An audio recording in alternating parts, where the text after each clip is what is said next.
Kind of really interesting looking at myself here. I know, it's been funny for you too. Yeah.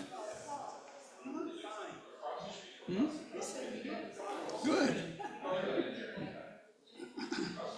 You look marvelous, darling. Marvelous. It is better to look good than to feel good, darling. No, it's better to feel good than to look good.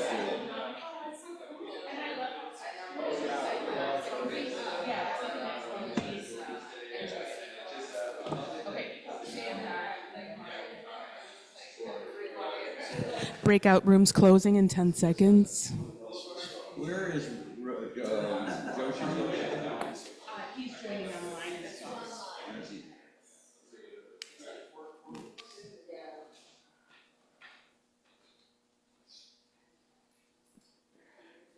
All right, Zoomers, welcome back. A friendly reminder to go ahead and check that you're muted before we get started.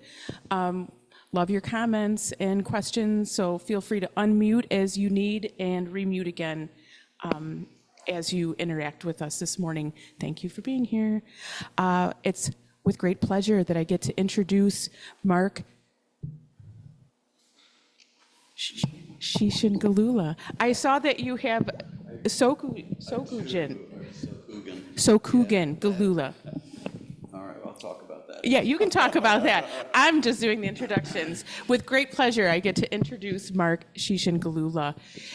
Been a part of a long-term member of our Sangha here, has done many a Dharma talk, had worked in the profession of medical education for a great number of years, and in retirement has taken on study of Dogen and other important facets of Zen. So glad you're here to talk with us this morning. Take it away. Thank you, Mark. Take it away. Take it away. Good morning.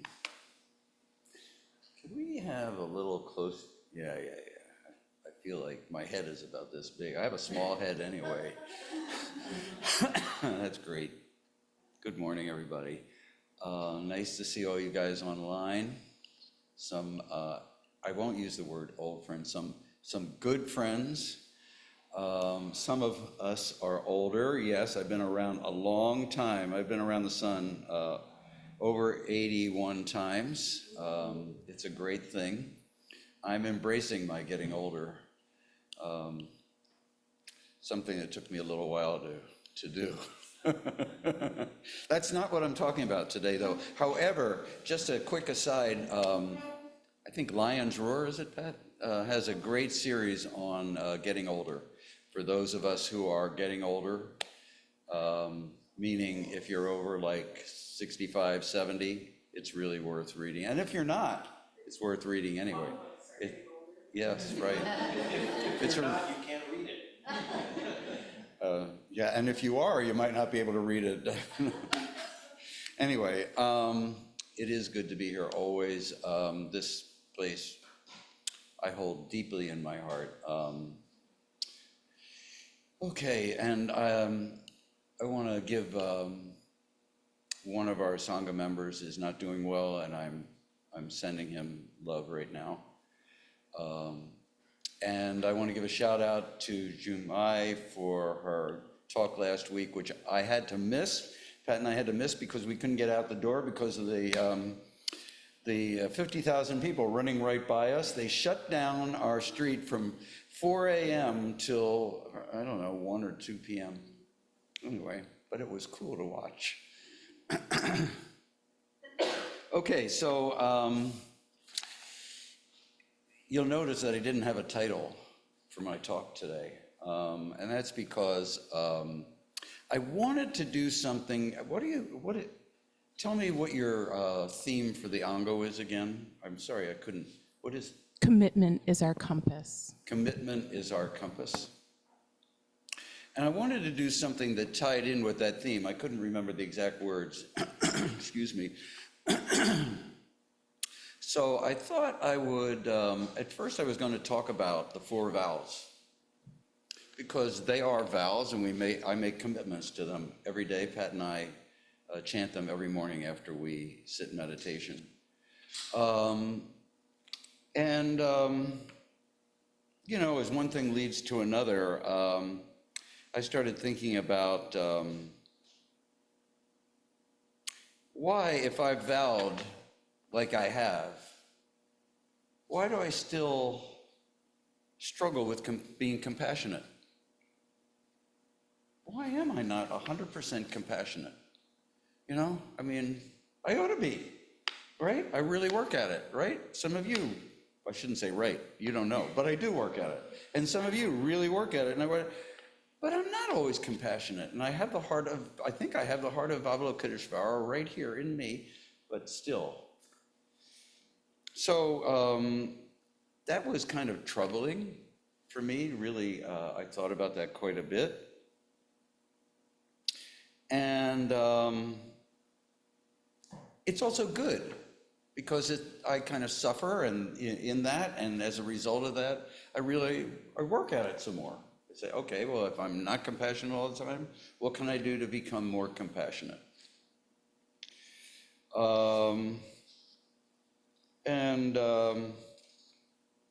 Then I began to think about the precepts, our 16 Zen precepts, and each of them becomes a vow. I have taken 2 jukais. So Joshin Roshi gave me jukai in 2015, I think, and that was really meaningful, and my name is Shishin. And then in October of 23, yes, I received jukai again from another Joshin sensei, Brian Joshin Burns of Breadloaf Mountain Zen Center. And I did a one-day street retreat and took jukai at the end of that, and he gave me the name Sokugen. So I have 2 lovely names. I'm not going to go into the meaning of them. That's unimportant, but that answers your question. Yeah, and that's on there because I sit with them every morning. So, you know, there it is.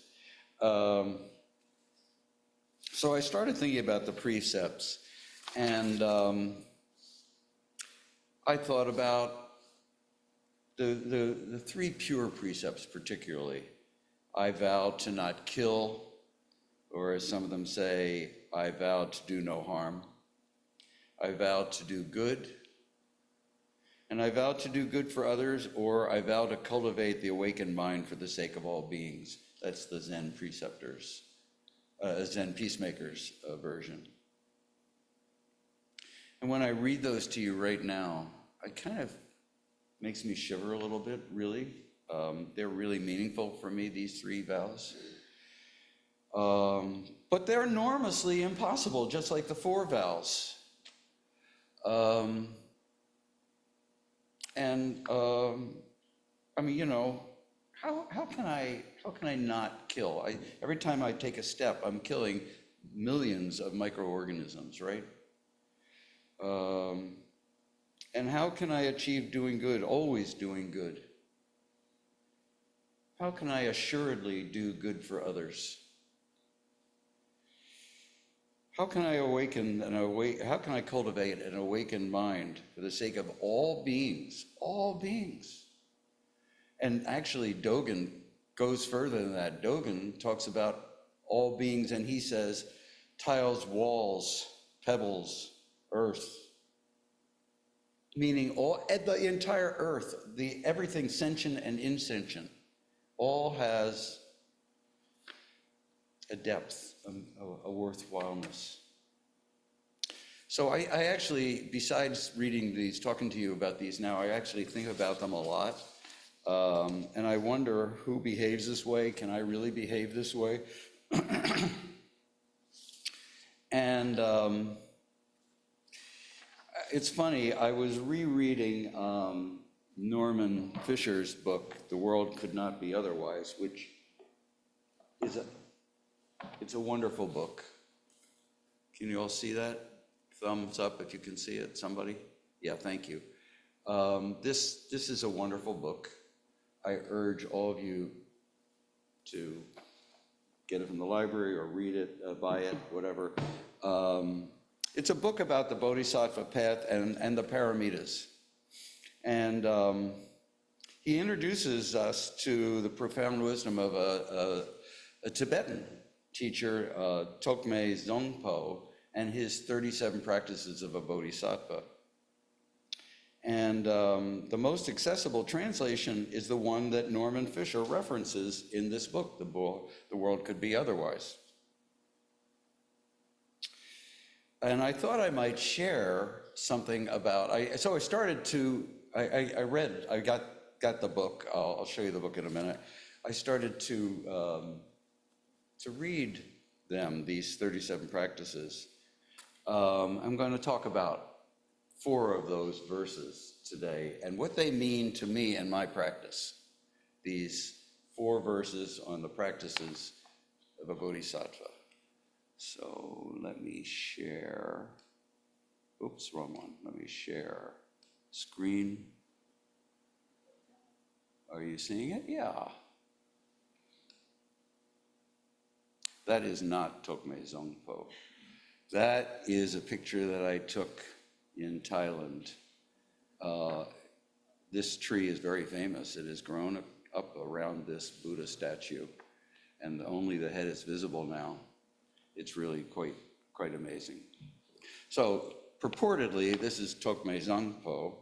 He was a 14th century Tibetan monk, renowned for his compassion and humility. He wrote these 37 verses as a personal reminder for his own practice. And it's rooted in the Tibetan tradition, which I actually practiced before I came here, and Myogetsu was deeply in that practice. Anybody else here study the Tibetan way before? Okay, it's quite beautiful. So I think these teachings resonate deeply with our Mahayana practice to free numberless beings. So just what I was talking about a moment ago. But I want to tell you something that's interesting for me. This was the second time that I was reading Norman's book. And the first time, I must have completely missed Tokme Zongpo's, all these points. I must have been focusing on something else, because when I was reading it this time, I thought, wow, I missed this completely. These are fabulous. You know how that is. It's great to reread things. Okay, so the first one that I'm going to talk about is, I just saw that this meeting is being recorded, and for some reason, I can't get this picture off of me here. Oh well. You see what I see. Okay, so letting go of attachments. Sensual pleasures are like salty water. The deeper you drink, the thirstier you become. Any object you attach to, right away, let it go. This is the practice of a bodhisattva. Well, I'm just like the rest of you. I presume you're all like me. I have lots of things that I want, lots of things that I want to hang on to. I hang on to my books, my bike, my chocolate chip cookies, but not just material things. I hang on to myself, the self that we're supposed to let go of. I hang on to my happiness, my dislike for people who cross me, my ideas. I hang on to what Rachel Maddow says. I hang on to my anger about Donald Trump's lies and his bullying nature. And anger is a form of attachment too. You may not remember this, Jun Roshi, but I remember a conversation you and I had about anger and attachment a long time ago. It was fun. Letting go of what I think I want, what I harbor emotionally, what I don't want to deal with is all about attachment. I'm constantly filled with emotions regarding attachment. Correlatively, central to both Zen and the 37 practices is the recognition of impermanence and then practicing non-attachment. Tokmei Zongpo repeatedly emphasizes the futility of clinging to worldly success, pleasures, even our own body. Not in this verse, but in others. In verse 21, he writes, sensual pleasures are like salty water. The deeper you drink, the thirstier you become. I grew up in the ocean, 2 blocks from the ocean, the Atlantic Ocean, and innumerable times I was dunked by my friends and drank salty water. And I can tell you, it's not pleasant, and you do get thirstier. But I love that metaphor. We learn similar teachings in the Zen Sutras and hear them in Dharma talks. The metaphor points to our Zen teaching on the nature of desire, greed, and attachment. Just as drinking salt water only increases thirst, indulging in sensory pleasures without mindfulness only deepens our cravings. So if I were to indulge in my deepest pleasure, I would constantly be eating chocolate chip cookies. That would increase my cravings for them. I'd keep eating them. I'd weigh 500 pounds and I'd have no teeth, So, I really thought about, what would happen if I carried this out to the extreme? So that verse that you see there reminds me to practice non-attachment to my possessions, to my status, to my ideas, recognizing that I'm not always correct, and to let go of those ideas, the ideas that I'm not always correct. Remember that. And my physical form, which may be the hardest as I grow older. I also have to let go of my chocolate chip cookies and even let go of my practice. Because as possibly ironic as it sounds, it's easy for me sometimes to be so attached to the practice, my practice, that I forget first to live my life. And of course, living my life is my practice. Isn't that one of these wonderful Zen koans?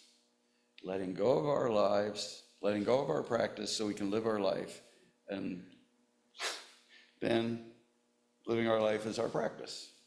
I love it. So maybe my practice won't last. I have to remind myself not to be desirous of things and pleasures that won't last. This doesn't mean rejecting the world, but rather engaging with it fully while understanding its transient nature. In Zen terms, I might see this as a teaching of emptiness and impermanence. I can live in the world fully present and without attachment. So that's verse 21, as I'm trying to deal with it. Verse 11. All suffering comes from wanting your own happiness. I call this cultivating compassion. All suffering comes from wanting your own happiness. Complete awakening arises from the intention to help others. Therefore, exchange completely your happiness for the suffering of others. This is the practice of a bodhisattva. As I said a few minutes ago, I was really happy many years ago when I realized finally that our Mahayana teachings were all about what they were all about, because I wanted to stop being uncaring. I really wanted to care about others. And I grew up with a very uncaring father, and unfortunately that really rested in me, and I took on those behaviors for a long, long time. So I wanted to find ways to fully engage my empathic nature. I found that that world, first in the precepts, in taking Jukai, really, really was powerful for me. I remember crying a little bit during my Jukai because those precepts, will you really do them? Will you really practice them? Joshin Roshi asked. Yes, I will. Of course I will. But realizing what that meant. And of course the paramitas. I love the paramitas. And then the reading, later on studying the Lotus Sutra, I saw it also in there in the stories, the major story, I think it's chapter 25 or 27. Sorry, this is allergy. The story of Avalokiteshvara, the one who hears the cries of the world. And now I see it throughout Dogen's work too. Dogen loved the Lotus Sutra and references in one way or another all the time. And you know what I found? We call it the Bodhisattva path. That's what I found, the Bodhisattva path. I found it, and yet every time I'm unempathic or non-compassionate, I wonder, how can it be that I'm on the Bodhisattva path? And the reason is, of course, that I have to make those mistakes to recognize what I have to do to stay on the Bodhisattva path.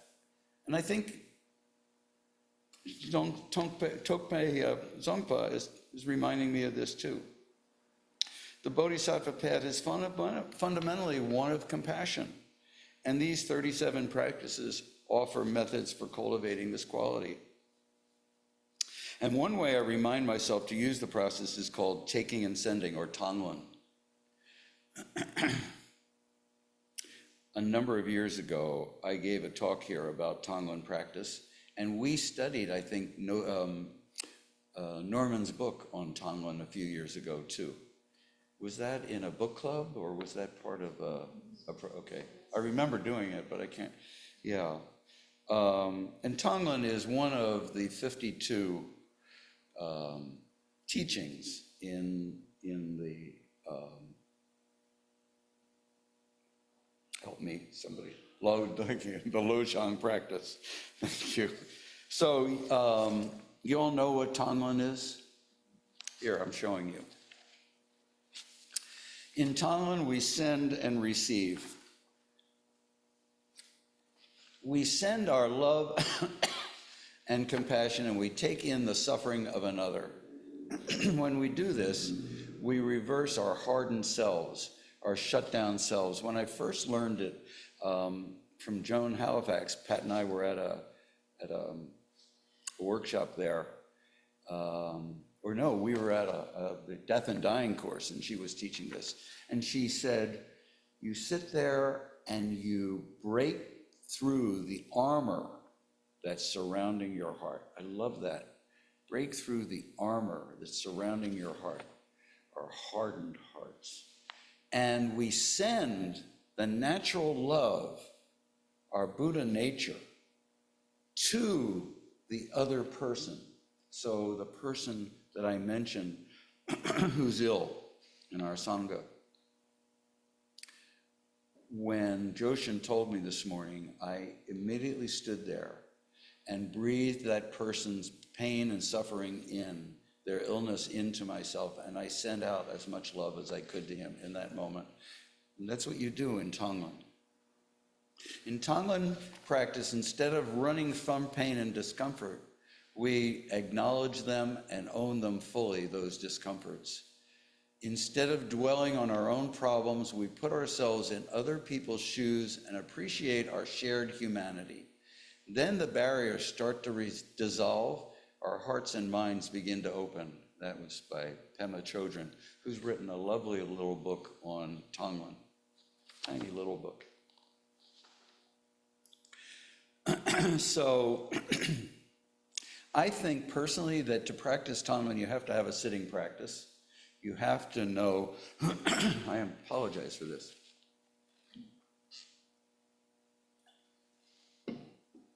You have to know how to sit and to allow awareness to come to you.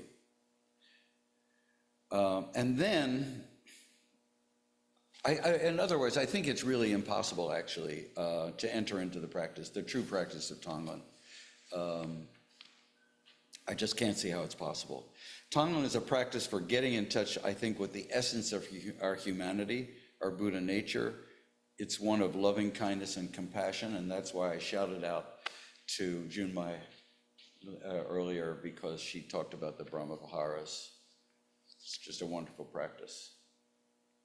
In Tonglen, we send and receive, we send our love and compassion, and we take in the suffering of another. When we do this, as I said, we reverse our hardened self, our shut down selves. In verse 11, he says, all suffering comes from wanting your own happiness. Complete awakening arises from the intention to help others. Therefore, exchange completely your happiness for the suffering of others. This is the practice of a bodhisattva. And by exchange completely your happiness for the suffering of others, he's talking about just that. Oops. Where am I here? There. So the pith here, as I said, is exchange completely your happiness for the happiness of others. I want to tell you that during Donald Trump's presidency, let's pray that that was the only one, I practiced Tonglen for him every day. I really did. I practiced breathing in his anger, his hatred, his lying nature, and I breathed out love, caring, healing compassion into what I imagined was his heart. It was really difficult. It didn't change him, but it helped me. That's the whole point of Tonglen exchange practice. I know when I do Tonglen that I don't have a chance to change every sentient being. But I know when I do it, it makes me feel good. And if I feel good, then maybe I can really help somebody else in those moments that I feel good. That's the pith, I think. For many, this is a radical practice, but I think not.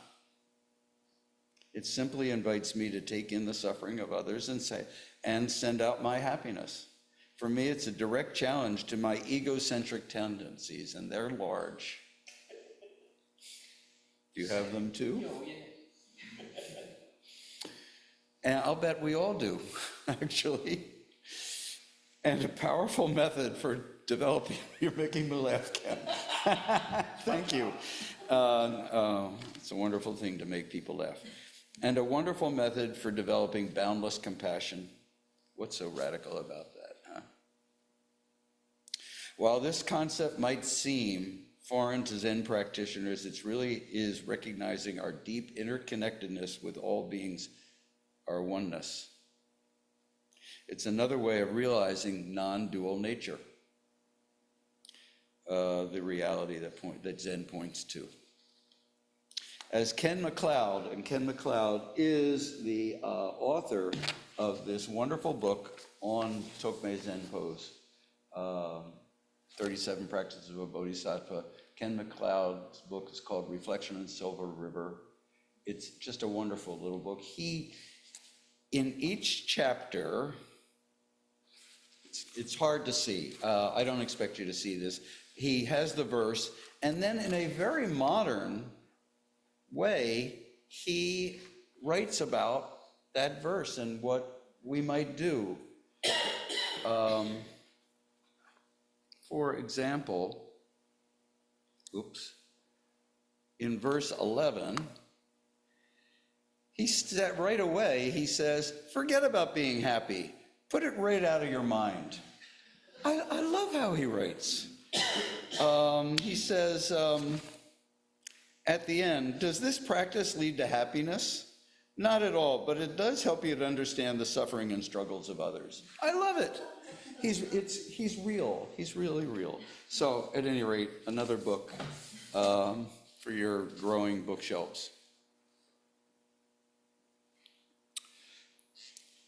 Okay, mindfulness and awareness. In short, Tokmei Pongko says, Tokmei Zongpo, in short, in everything you do, question how your mind is moment by moment.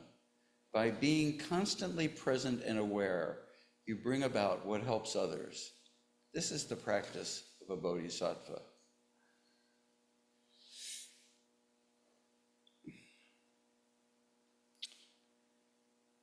You know, I've given a couple of talks on sitting zazen and what it means to me. Not to belabor the point, But I think that I've been sitting Zazen I realized when I was putting this together, I've been sitting Zazen for almost a quarter of a century. It sounds like a long time, and it is. And it's had a really powerful effect on me in ways that I'm aware of, for sure, and other ways that I'm sure I'm unaware of. One certainty I have is that my internal and external awareness, that is, my awareness of what's happening in me, and also what I think is happening out there, is far greater than when I began. My awareness is now suffused with attention to what works to help others. I don't always do it. I don't always see it immediately. That's how I started this. I wish I did, but I don't. But when I do that, I feel great. And when I don't, I feel like something's missing, something's wrong. Tokme Zongpo emphasizes a constant present awareness in this verse.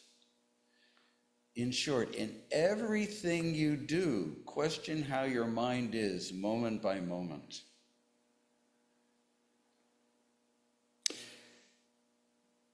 Whether we're sitting in Zazen or going about our daily activities, we're encouraged to maintain this quality of present awareness, observing thoughts, emotions, sensations as they arise and pass away throughout the day, throughout our daily lives. Many years ago, I thought this Zen idea of bringing meditative awareness into every moment was absurd. I thought that's ridiculous. How is it possible? How could I do this? How could I meditate and teach? I was a teacher. How could I write a grant? I was writing grants. How could I write a grant and meditate? How could I raise my children? How could I go out to dinner with my wife? How could we attend sporting events, attend any kind of events, drive, and meditate at the same time? Of course, I learned that I was being too concrete. I learned from my teachers and from Dogen that this continuous observation of the mind is at the heart of Zen practice. Dogen wrote an entire chapter, actually 2 chapters, continuous practice, he calls it, and it's continuous practice A and continuous practice B. It is really long. It's really long. But in it, he talks about, it's wonderful because he talks about the continuous practice of many of the Chinese, our Chan, and our Zen ancestors. Let me give you an example, and this is about Shakyamuni Buddha. He's writing, this is from Dogen, he's writing about Buddha's continuous practice. Into the 80th year of the Buddha's lifetime, he maintained a practice in the mountains and forests, and maintained that practice in monasteries, never returning to the royal palace, his royal palace, never assuming control over the wealth of his land. He retained as his clothing a cotton robe. Throughout his life in the world, he did not replace it, as while in the world, he did not replace his one bowl. He did not stay alone for a single hour or a single day. He did not refuse offerings idly served to him by human beings and gods. He patiently endured the insults of non-Buddhists. In sum, his whole life of teaching was conduct and observance. The forms practiced by the Buddha, washing the robe and begging for food, are all nothing other than conduct and observance. In other words, living this way all the time, continuous practice. Well, guys, I never expect myself to behave in such an admirable way. I really don't. Wouldn't it be wonderful? But he's there. He's on my altar. But yeah, I mean, it's the Buddha, right? Tokme Zongpo's verse, though, reminds me that mindfulness isn't just for the cushion. It's a constant practice that permeates every aspect of my life. As Dogen says, Zazen is the one true Dharma gate. Non-dual wisdom and non-duality. Something that was very hard for me to grasp, extremely difficult for me because I just couldn't conceptualize it, was the idea of non-duality. So in verse 22, he says, whatever arises in experience in your own mind, mind itself is free of any conceptual limitations. Know that and don't entertain subject-object fixations. This is the practice of the Bodhisattva. Know that. Okay, just know it, right? No. Because I've been studying Dogen's fascicle, Dream Within a Dream, we live our life within a dream. And dream is a reality. This life is a dream. And the reality that we live is a dream, but it's real, but yet it's a dream. Very confusing, but very lovely. And basically what Dogen is reminding us about is the Yogacara school of mind only. And this is what Tokme Zongpo is talking about, mind only. I think. It basically, mind only basically underwrites the entire concept of non-duality by saying exactly that mind itself is free of any conceptual limitations. If that's so, then the person that I see is what I make of them. Being that they are me, because I'm making them, I am them. So when I look at my wife, I see my wife as I see her. But because I see her, my wife, and I'm seeing her, it's me, she's me, and I'm her. You know, it's really a deep, lovely thing. That's non-duality. More than the Yogacar's concept of mind only here, he, Tokme Zongpo, is helping me to go beyond the subject-object duality, I think. He's helping me to recognize the ultimate nature of mind and reality. Like, what is my true nature? What is my original face? So, notice there's no answer for that. I'm not in Dakusan right now. I think I've said enough. That word, that means peace. I think I've said enough about my effort to apply these four practices to my own practice. As I conclude this, I really urge you to reflect on how teachings like this can integrate with and enrich your own practice. I really, this is kind of weird, but I realize that the ultimate goal isn't to accomplish more knowledge, to accumulate more knowledge. Sometimes I think like it is, because I have all these books, but really it's to embody the teachings in each of our daily lives, in my daily life. I'm not aiming for perfection, but for continuous effort and growth. Because as I asked at the start, if the great heart of Avalokiteshvara is in my heart, why do I still struggle to be compassionate? I clearly want to end having to ask that question and to think that practice is the only way to answer it. Thank you.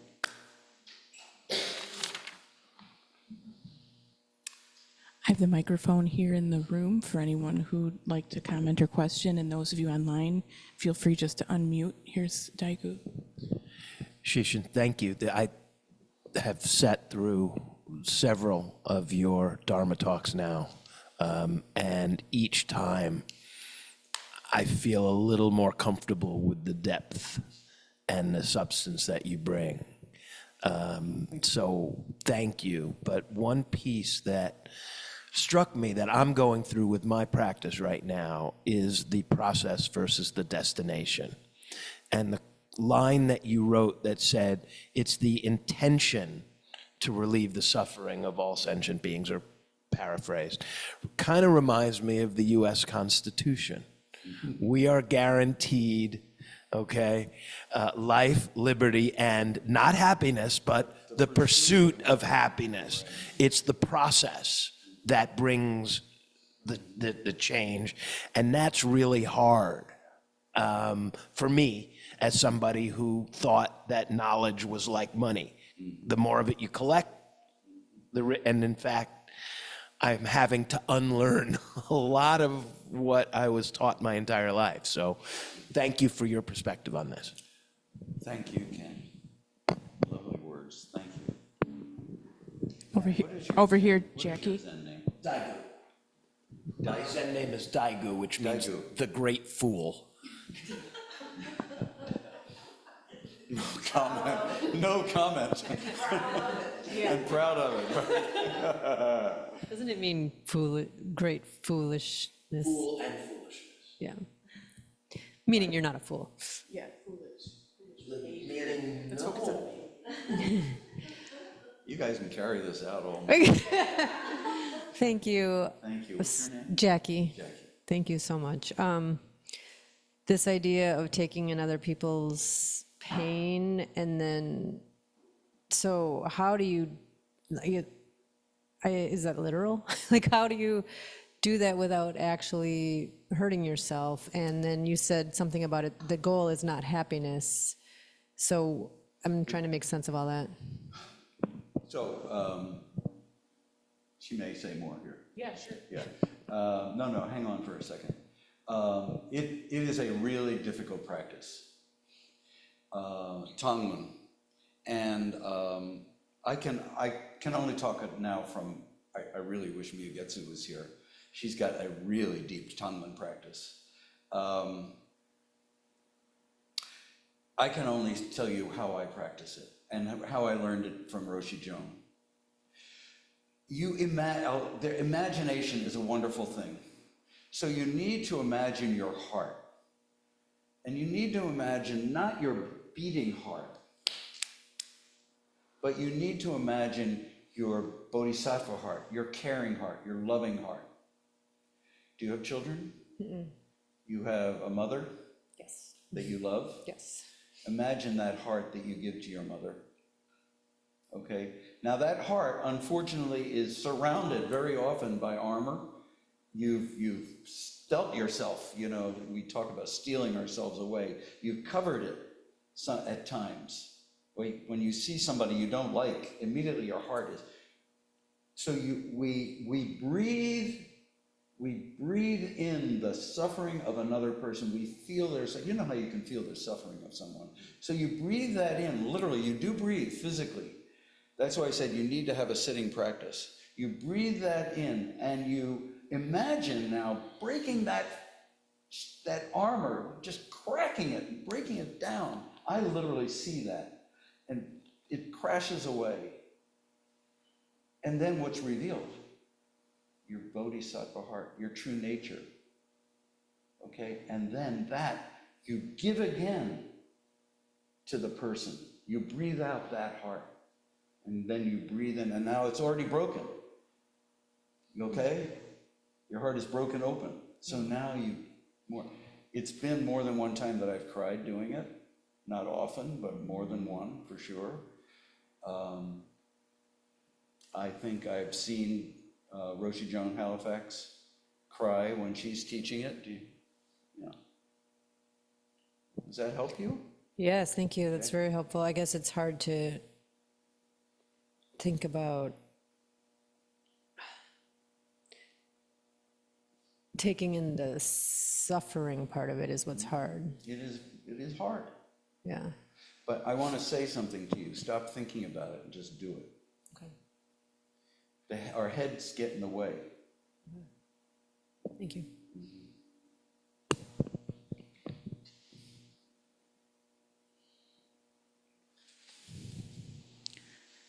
Anyone online? Anyone else on the far side of the Zendo here? I want to Yes. say something to Earl. Sure. Earl, go Bears. They got a bye our week today. off. Yeah, that's our week off, right? Someday I want to have a conversation with you about how we rationalize our love of a thing like football and practice of a bodhisattva. Let's do it. Let's do it soon. Yeah. We need to have a cup of coffee or tea together. That's a great idea.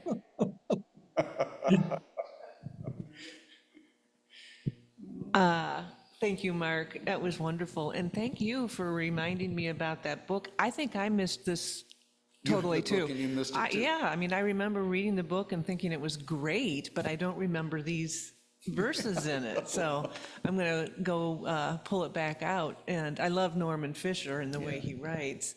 But I love the ones you pulled out. And this, the first one on attachments. I've been thinking a lot about attachments lately, and I keep going to how much I appreciate Eve Marco. And, you know, she has a book that's called The Book of Householder Koans, yeah. Waking Up in the Land of Attachments, which is just brilliant. You know, I can't remember who her co-author is, but, you know, we are not monks. We are not withdrawing from the world into a monastery where we're kind of separated from distractions of daily life. And so this notion that even living in the land of attachments, you know, that might have a little distinction to it, you know, that might have a little subtlety to it that we need to appreciate, is, I think, really helpful for me. But realizing that attachments is what causes suffering is just something I need to remind myself of on a regular basis, because there's a part of attachment that feels very much like caring. There's a part of attachment to my mother, to my husband, to my siblings that feels very much like caring. And so there's a subtlety there as well that has to be sort of sussed out. So Yeah, anyway, I'm really thank glad you very said much. that. Yeah, thank you. I'm going to think about that. Lovely.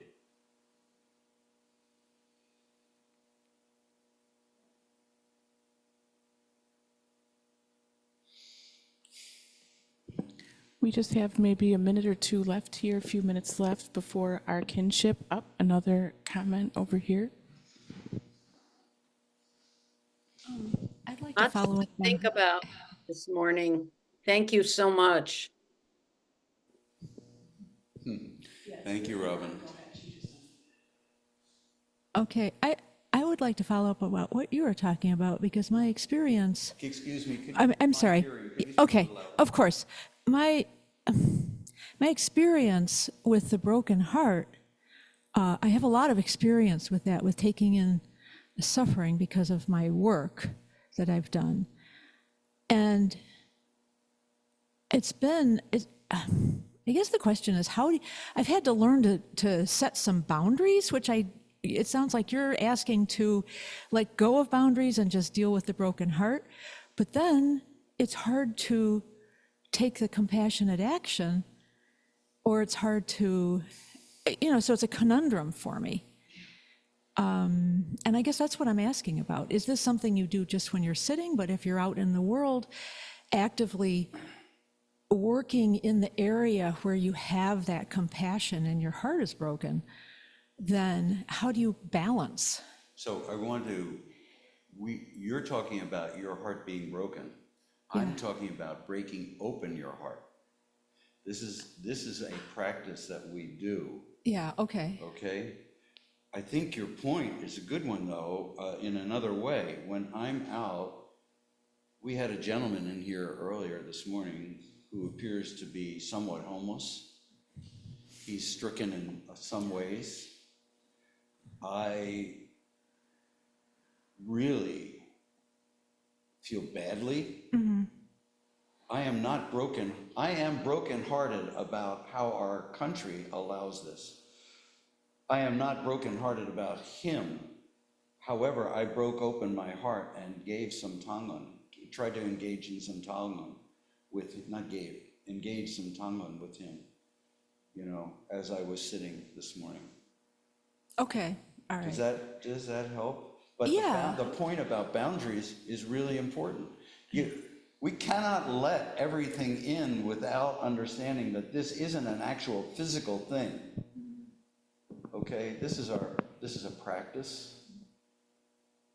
can't allow ourselves to become ill. Yeah, Great, yeah, great question. I'm glad you raised it. yeah, great talk, Mark. I love the content, and I just love all the conversation that it brings for all of us to think so deeply about the Dharma together. It's such a special place and space that we get to do this. I really like what conversation has been coming up here, and just saying that with some of this, I think it's just about the degree that we can love ourselves and love someone else or some situation at the same time. So I think there's a degree of deepness of which you move into something and say the degree of compassion I'm able to do is how I love myself and am able to love another at the same time. Sometimes we fall short, but I think that's an important consideration in this compassion practice too, that we don't forget ourself or our love of self and how that relates then to how we are able to offer what we can to another. Ken had a comment too, but thank you, Mark.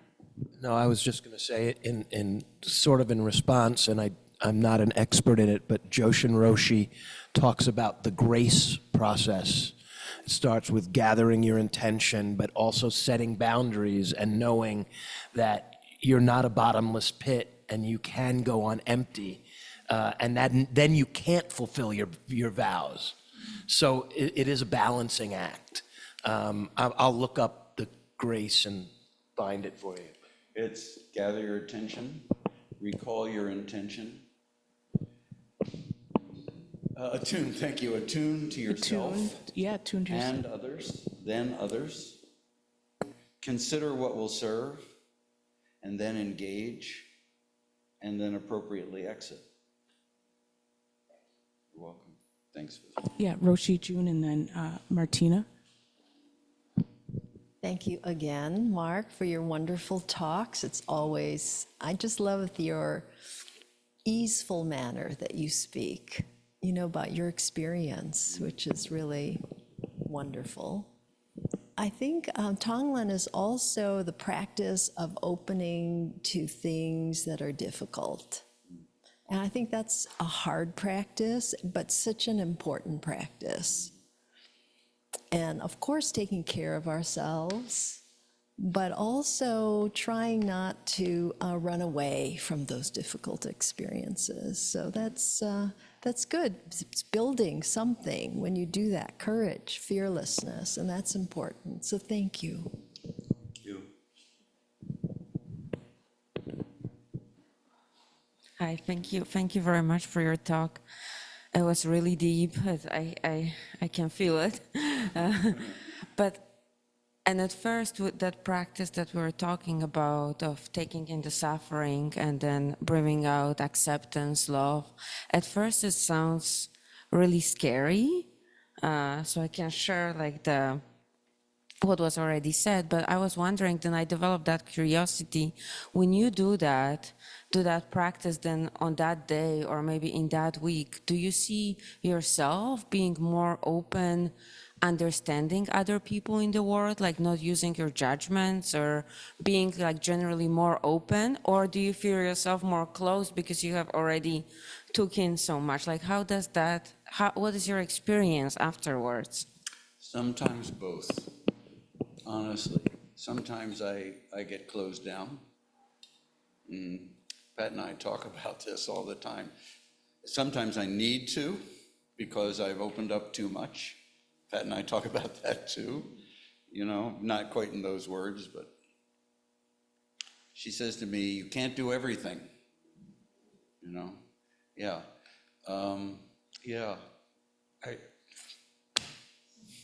That's a great question. I mean, these are practice questions, and I love what Roshi June just said. It's about dealing with the difficult. And we're just talking about that right here. And I just want to say something about my talk. Pat said to me, don't be preachy. And I said, I'm talking about myself this time. She said, oh, good.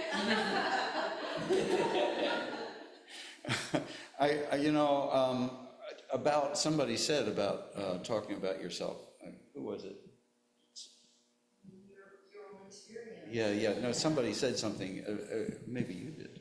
At any rate, I just want to say that I just decided I need to share just talk about myself, you know?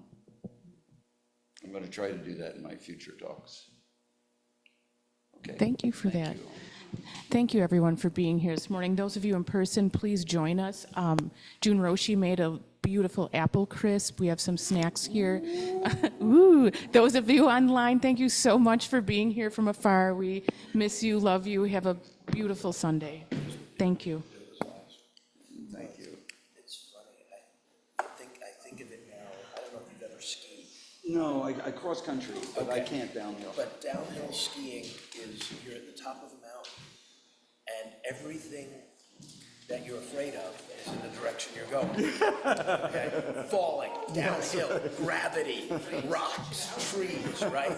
Right. But here's the funny thing about the act of skiing. If you lean into it, okay? Yeah. Your knees are forward. Yep, You then remain Yep. over your skis and you can control them. Right. If you lean away from it, you're going to fall. your tips go up and you're gonna go ass over Yep, tea kettle. yep. So I got it. That's a great metaphor. That's a great analogy. I think I'm gonna write a haiku.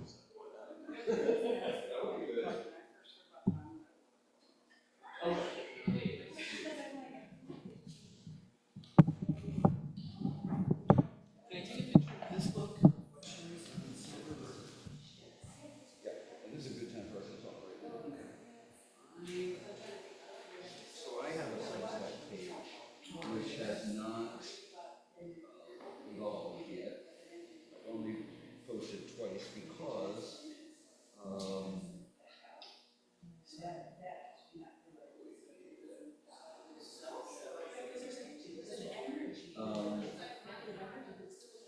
the page is called Mark's Music. And what I really want to do is interview people and about their music, and talk about some of my music and their life. Not everybody is going to be a Zen practitioner. And I'm looking for somebody, and your mind, you've been on my mind. I'm glad you were here today, because I like you. I haven't done anybody yet, but I like you to be a person. Would you? Great. So I will do it on, I'll email you. We'll do it on Zoom. I'll record that Zoom. Probably I'm not the first one. I'm going to talk about, this is the first one.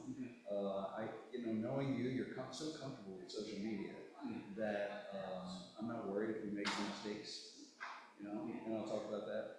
I'm not going to edit it. We're just going to go with it. So it's going to be a video interview or? Yeah. I've got a bunch of questions. Before we do it, I'll rate you some of the questions I'm going to ask you, but I don't want you to be too rehearsed. Yeah, I mean, you don't even need to send me anything. Okay, all right. I like to be. Okay, but I would like you to think of one or two books that either you've been reading or that you read that you'd like to mention.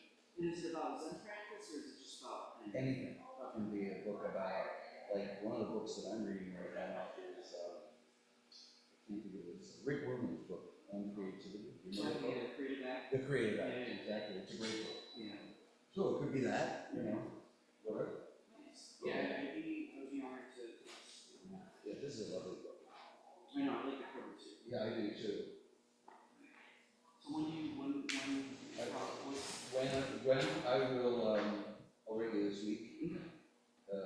how long have you had your Substack for? A while. So I haven't done anything with it. I had to get it in my mind exactly what I wanted to do, and just go find it, Mark's Musings, and join, subscribe to it, and then you'll see the page that I just wrote about a month and a half ago. It says what I want to do. Yeah, Substack is so cool. There's so many Wonderful things on it. Oh my God, incredible. You have that on your phone? Not on my phone. I have it on my iPad. Okay, it's pretty cool because when you listen to podcasts, you can just listen to you can go for a walk and just listen to one of your favorite. Yeah, I mean, because it transcribes. Transcribes. I'll get the app then. That's good. So I should tell you that the person who Ezra Klein is? Yes. Okay, so I love Ezra Klein, and so it's his style that I want to emulate, although I'm never Ezra Klein. So I don't know what you're gonna say, you don't know what I'm gonna ask, so we could have a conversation, Yeah. okay? That's the idea. All right, you said it's called Mark's Musings. Yes.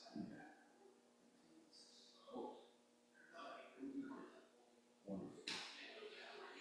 Thank you. And great talk, by the way. Oh, thank you. Thank you. You know what I want to do next? You know what the 5 remembrances are? I want to get 4 other older people here and us sort of give a roundtable talk on or maybe a workshop. I don't know, on the 4, on the 5 remembrances. You know, I mean, a younger person, like you could do it, but I don't know where that guy came right here. Oh, right here? Yeah. Could do it, but you're not facing what we're facing. I mean, it's great, it's dynamic. So, You're good. Was it like just some reason? he's had, Maybe he's been sick for a while. Yeah, he has terrible lung disease. And then he got prostate cancer, and now it's getting worse.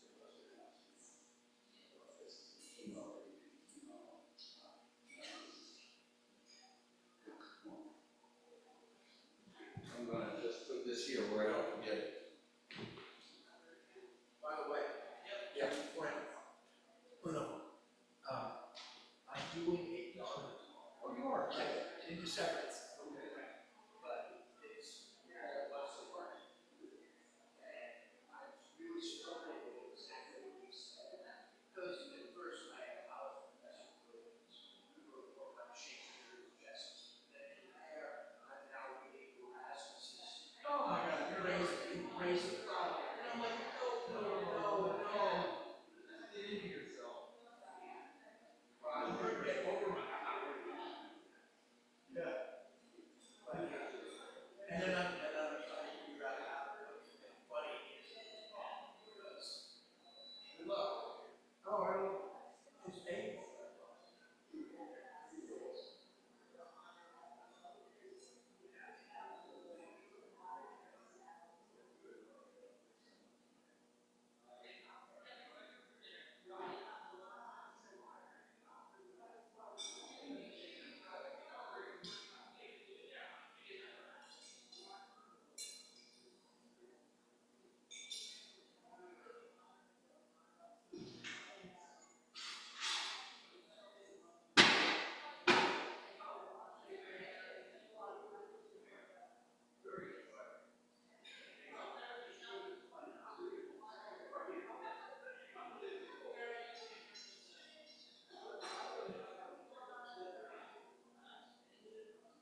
see you. How are you? Good. Good. Enjoying